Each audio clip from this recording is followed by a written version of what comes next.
This is Kailash and welcome again to my YouTube channel, The Year Tuition Point. So today we will study about exercise 1.3 and it is question number 2. Prove that 3 plus 2 under root 5 is irrational. हमें prove करना है कि जो number दे रखी है हमें 3 plus 2 under root 5 is irrational है. तो इस टाइप के क्वेश्चन में हम क्या करते हैं, हम अज्यूम कर लेते हैं कि जो हमें गिवन नंबर है वो हमारी इरेशनल है और लास्ट में हम उस अज्यूम्पशन को रॉन्ग प्रूव करेंगे तो हमारी इरेशनल हो जाएगी. सो स्टार्ट करते हैं हम. इस एक्सरसाइज में जितने भी क्वेश्चन है बिल्कुल सेम है तो हम स्टार्ट करते हैं इसे. हम अज्यूम कर लेते हैं फर्स्ट ऑफ ऑल कि लेट अस अज्यूम दैट ये जो नंबर है 3 plus 2 root 5 इज रेशनल. ये हमारी एक रेशनल नंबर है. अगर रेशनल नंबर है तो यहाँ पे एक कोई ना कोई पॉजिटिव कोप्राइम इंटीजर एग्जिस्ट करेगा. हम लेट कर लेते हैं कि देयर रेशनल नंबर होगी so there exist positive coprime integers A and B such that. अब हमने कोप्राइम क्यों लिया है ए और बी सच दैट इस तरीके, क्योंकि रेशनल नंबर हमारे किस फॉर्म में होती है, पी बाय क्यू की फॉर्म में होती है. तो हम इसको क्या लिखेंगे, सच दैट 3 plus 2 root 5. अगर हमने इसको रेशनल लिया है तो ये ए और बी को प्राइम नंबर है तो 1 by B A upon B हो जाएगा हमारा, क्योंकि रेशनल नंबर हमेशा किसी में होती है, फ्रैक्शन में होती है, जिसमें बी नीचे वाला हमारा 0 नहीं हो सकता. अब हमें गिवन क्या है, ये जो 2 root 5 है इस 3 को इस साइड ले जाएंगे. 2 under root 5 is equal to a by b minus 3. इसको सोल्व करेंगे, एलसीएम लेके सोल्व करेंगे, नीचे b a माइनस इसको करेंगे तो 3b हो जाएगा. अब ये जो हमारा √2 है इसको यहाँ पे रखेंगे, अंडर रूट 5 को यहाँ पे रखेंगे हम, तो अंडर रूट 5 हमारे यहाँ रहेगा तो हमारा 2 साइड जाएगा तो नीचे डिवाइड में हो जाएगा तो ये हमारा हो जाएगा a minus 3b upon 2b. अब यहाँ पे जो a और b हमें क्या दे रखे हैं, इंटीजर है, और ये जो a minus 3b upon 2b ये हमारा क्या है, रेशनल है, क्योंकि a by b means fraction की फॉर्म में. तो हम इसको यहाँ क्या लिखेंगे, a b are integers and second ये जो हमें नंबर है a minus 3b upon 2b ये हमारी क्या हो जाएगी, इज रेशनल. ये हमारी रेशनल नंबर हो जाएगी, फ्रैक्शन की फॉर्म में है. तो सो हम क्या कह सकते हैं, अब ये दोनों इक्वल है, अगर ये हमारी रेशनल की फॉर्म में है और दोनों इक्वल है तो ये भी हमारी क्या हो जाएगी, रेशनल हो जाएगी. बट ये तो हमने एज्यूम किया है, रियल नंबर तो हमारी यही आ रही है, ये हमारी क्या इरेशनल है, ये इरेशनल और बीच में इक्वल का साइन है तो ये हमारी रेशनल कैसे हो सकती है, तो हमारा एज्यूम्पशन क्या हो जाएगा, रॉन्ग हो जाएगा. सो हम क्या लिख सकते हैं, so under root 5 is irrational, क्योंकि अंडर रूट में हमारी जो भी वैल्यू आएंगी वो सारी हमारी क्या होती है, इरेशनल होती है. जैसे कि जो हमारी मतलब कंप्लीट स्क्वायर नहीं बनता, जैसे यहाँ पे अंडर रूट अगर हमारे यहाँ पे 36 या 16 होता तो उसका तो हमारा स्क्वायर रूट बाहर निकल आता. बट इनकी जो कोप्राइम जो हमारी नंबर है प्राइम नंबर, इनका हमारा क्या होगा, स्क्वायर रूट बाहर नहीं निकलेगा तो ये हमारी इरेशनल होंगे. ये इरेशनल और ये इक्वल टू है तो दोनों इक्वल है तो एक इरेशनल है तो दूसरी भी इक्वेशन हमारी क्या हो जाएगी, इरेशनल हो जाएगी number. So under root 5 is irrational, hence क्या कह सकते हैं हम, आवर अज्यूम्पशन इज रॉन्ग, क्योंकि हम इसको क्या लेके चले थे, रेशनल लेके चले थे, पर लास्ट में हमने प्रूव किया क्या कि इरेशनल है.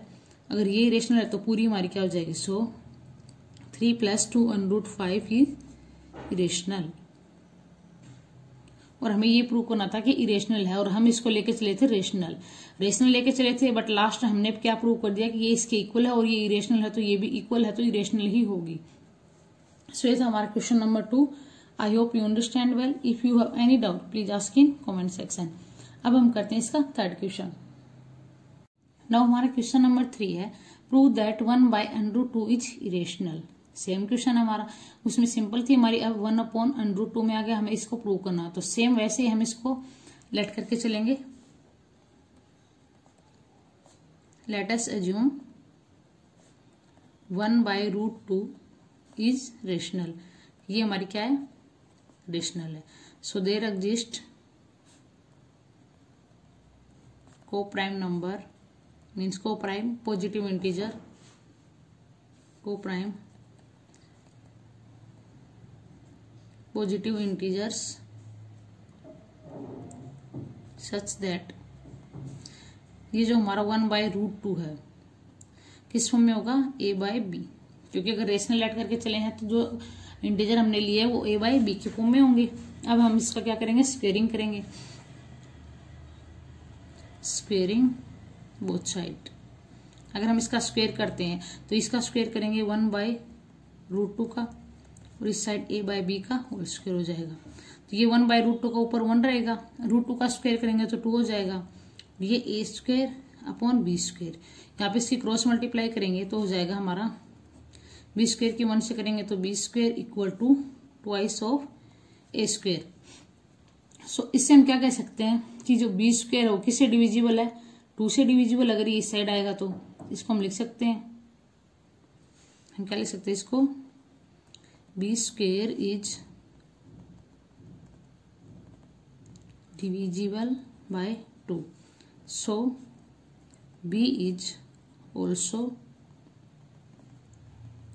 डिविजिबल बाय 2, क्योंकि अगर ये हमारा b² है इक्वल टू अपॉन 2, ये 2 इस साइड आ जाएगा। अगर a² को इस साइड लिखते हैं हम, a² को यही रखेंगे, 2 साइड आएगा तो b² 2 से डिवाइड हो रहा है। अगर b² डिवाइड हो रहा है तो हमारा ऑब्वियसली b भी तो डिवाइड होगा 2 से, तो ये भी हमारे से 2 से डिवाइड होगा। अब हम इसको लेट कर लेते हैं कि ये किसके इक्वल है, इसको पॉइंट मान लेते हैं b², कोई भी पॉइंट को।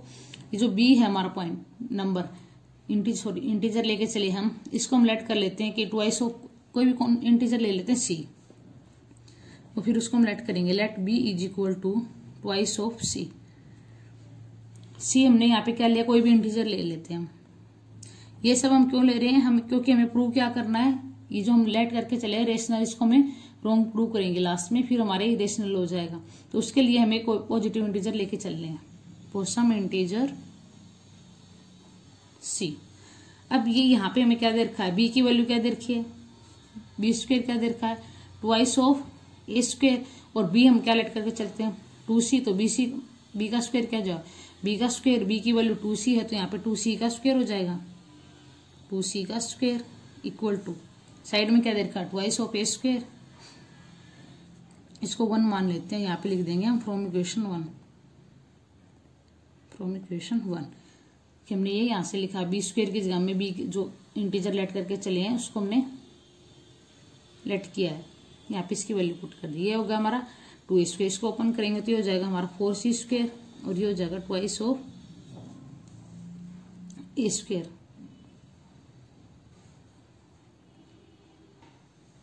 सो ये यहाँ पे हमारा c² equal to twice of a², 4 इस साइड जाएगा तो 4, 2 1 जा 2, 2 2 जा 4, तो c² हमारा किसके आ गया, a²/2। तो ये भी हम कोई भी इंटीजर लेके चले थे और ये भी, तो यहाँ से हमें क्या मिल रहा है कि जो a² है ये 2 से डिवाइड हो रहा है, तो a² अगर 2 से डिवाइड हो रहा है तो ऑब्वियसली a भी हमारा 2 से डिवाइड होगा। जैसे हमारा यहाँ पे b² 2 से डिवाइड हो रहा है तो b भी डिवाइड होगा। तो यहाँ पे क्या लिख सकते हैं कि 2 divides a², so it also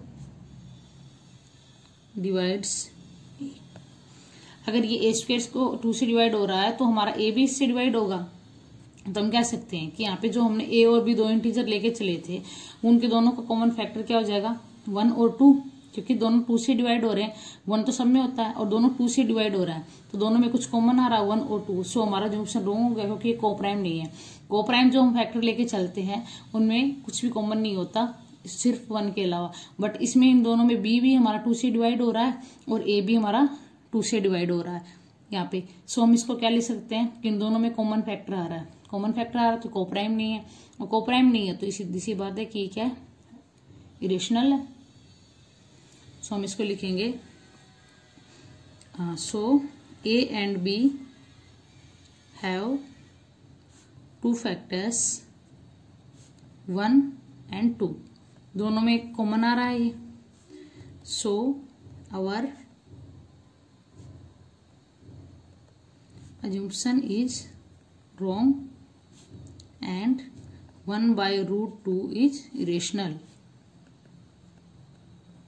assumption wrong हमारा हो गया क्योंकि हम रेशनल लेके चले थे, अगर wrong हुआ तो इट मीन्स ये क्या है, इरेशनल है, और ये हमें प्रूव करना था। सो ये थी हमारी exercise 1.3 I hope you understand well. If you have any doubt, please ask in comment section. And in our next video, we will study about exercise 1.4.